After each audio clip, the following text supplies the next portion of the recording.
Speaking with a doctor about hepatitis B. What is hepatitis B? Hepatitis B is caused by a virus, and there's kind of two main ways that people get hepatitis B. So the more dangerous one is actually when a mother has hepatitis B and then has a child. And then hepatitis B is a virus that can transmit in utero, which means it can transmit while the baby is a fetus inside the mom. That kind of hepatitis B will then, once the baby is born, will have Hep B inside of it, but it usually doesn't produce any symptoms. So if you don't screen, you basically are not going to find out until much later in life when the baby becomes an adult. As hepatitis B kind of lies senescent inside the liver, it will eventually start multiplying. It will start causing, usually the main danger is cirrhosis, kind of similar to what alcoholics get. The liver kind of gets scarred as the virus keeps on multiplying inside the liver throughout the course of the person's life. That scarring causes inflammation. That inflammation actually drastically increases the risk of liver cancer, hepatocellular carcinoma.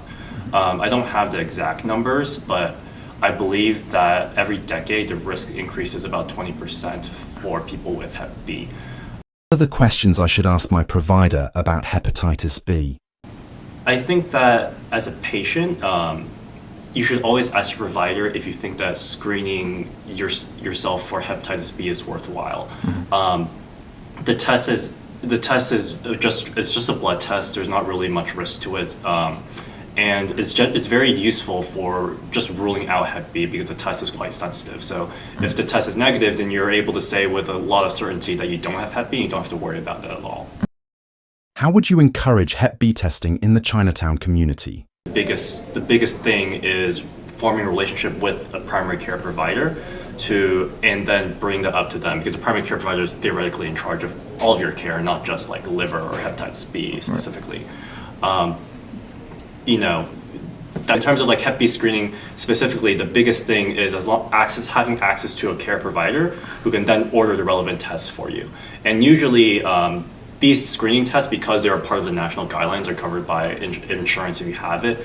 If you don't have it, that's why places like our free clinic exist, to provide care to patients who don't have it. What is your message to community members concerned with hepatitis B? The main message really is that get screened if you can. If you have access to a healthcare provider, absolutely ask for screening, just because the test has so little downside compared to even the small risk of you having it. Because if you were born with it, you wouldn't really know. Because it is asymptomatic until your liver decompensates, essentially. So that test is just a simple blood test. There's really no downside to it. And if you're negative, great. And if you're positive, then you're able to catch it early before the liver can develop scarring or even cancer, because that is extraordinarily difficult to treat. What are some resources and services that our community members can easily access? So the clinic that I work at, it's a free clinic called Chinatown Clinic. We are at Holy Redeemer Church on 9th and Vine, and we're open every Wednesday from 5 p.m. to usually around 7:30 p.m., 8 p.m. We don't ask any questions about legal status, insurance status. All care is free. So, if you are in that kind of situation where you cannot afford health care, you do not have insurance, or your legal status precludes you from seeking out care somewhere for whatever reason, we'd be happy to see you and take care of you. Awesome. Thanks, Andy. Thank you for watching. Hope you learned a lot about hepatitis B.